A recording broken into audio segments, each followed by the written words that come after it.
Lamine Yamal a fêté ses 18 ans et au lieu d'avoir la paix pour profiter de ce moment historique dans sa jeune vie, il se retrouve en pleine tempête médiatique. Entre critiques, attaques injustes et une arrivée en Lamborghini à l'entraînement qui fait parler, le prodige du Barça est au cœur de l'actualité. Tout a commencé après la finale de l'Euro 2024 par l'Espagne contre l'Angleterre. Malgré un parcours exceptionnel, Yamal a été violemment critiqué pour son manque de poids dans ce match décisif. Certains l'ont même qualifié de fantomatique, oubliant totalement qu'il n'a que 17 ans, ou plutôt qu'il venait tout juste d'avoir 18 ans.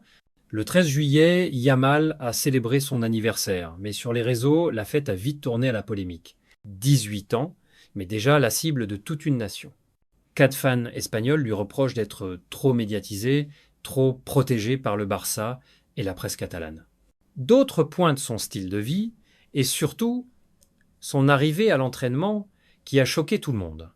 Car oui, quelques heures après son anniversaire, Yamal est arrivé au centre d'entraînement du Barça dans une Lamborghini blanche, un véhicule estimé à plus de 200 €, une entrée spectaculaire, filmée par des journalistes sur place, qui a immédiatement fait exploser les réactions en ligne. Sur X, les critiques fusent. À 18 ans, il pense déjà comme une star, mais il n'a encore rien gagné. Il veut imiter Mbappé, mais il doit d'abord prouver sur le terrain. Pourtant, si on regarde les faits, Yamal a été décisif dans plusieurs matchs de l'Euro, a été élu jeune joueur du tournoi et il est déjà titulaire au Barça depuis plus d'1 an. À 18 ans, c'est du jamais vu. Mais les critiques ne viennent pas que des anonymes en ligne.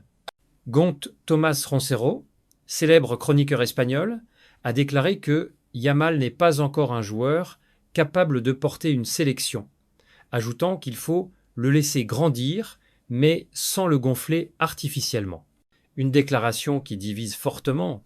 Guy de Vie. Du côté de la famille de Yamal, la réponse a été claire. Son père a publié un message fort. À 18 ans, vous faisiez quoi vous ? Mon fils joue devant le monde entier. Au Barça, le club est pleinement mobilisé pour protéger Yamal. Des sources internes parlent d'un suivi psychologique renforcé, de soutien des cadres de l'équipe et d'un discours clair de la direction. On le protège, mais on ne l'enferme pas. Qui Xavi, ancien entraîneur du Barça, a aussi pris la parole. Lamine a le mental. C'est pas un problème. Le problème, c'est la pression ridicule qu'on lui met à chaque match. Et du côté de la sélection espagnole, le coach, Luis de la Fuente, a été très clair. Yamal fait partie de notre futur. Il a notre confiance à 100%, mais au fond, cette polémique, elle révèle quoi ? Elle révèle que dans le football moderne, on veut créer des légendes à 16 ans pour les démolir à 18. Et ça, Lamine Yamal va devoir l'apprendre très vite. Dia, et vous en pensez quoi ? Est-ce qu'on est trop dur avec Yamal ? Dites-le en commentaire. La FIFA vient de rendre sa décision concernant Luis Enrique après son pétage de plomb lors de la finale de la Coupe du Monde des clubs face à Chelsea. Pour rappel, l'entraîneur du PSG s'en était pris physiquement à João Pedro, l'attaquant brésilien de Chelsea, en l'attrapant par la gorge et en lui donnant une gifle, contrairement aux rumeurs qui circulaient sur une possible suspension longue durée, la FIFA a finalement opté pour une sanction relativement clémente. Selon Marca, Luis Enrique écope d'une simple amende financière, sans suspension immédiate du banc de touche. Les experts du football s'attendaient pourtant à beaucoup plus lourd. On parlait d'une suspension de plusieurs semaines, voire d'1 mois complet, qui l'aurait privé de banc de touche, de vestiaire et même d'entraînement. Une sanction qui aurait pu coûter cher au PSG en pleine période cruciale. Tout est parti de la frustration après la défaite 3-0 en finale. Luis Enrique, déjà agacé par l'attitude provocatrice de João Pedro, a complètement perdu ses moyens.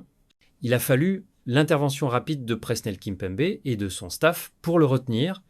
Cette sanction légère permet au PSG de souffler. Luis Enrique sera présent sur le banc pour les prochains matchs cruciaux, notamment la Supercoupe d'Europe face à Tottenham. Par contre, il devra faire sans João Neves, expulsé dans la même rencontre pour avoir tiré les cheveux de Cucurella. En conférence de presse post-match, Luis Enrique avait rapidement reconnu ses torts, ce qui a probablement pesé dans la décision de la FIFA de ne pas aller plus loin dans les sanctions. Une leçon qui devrait servir à l'entraîneur espagnol, qui ne pourra pas se permettre de nouveaux débordements sans risquer des sanctions beaucoup plus lourdes à l'avenir.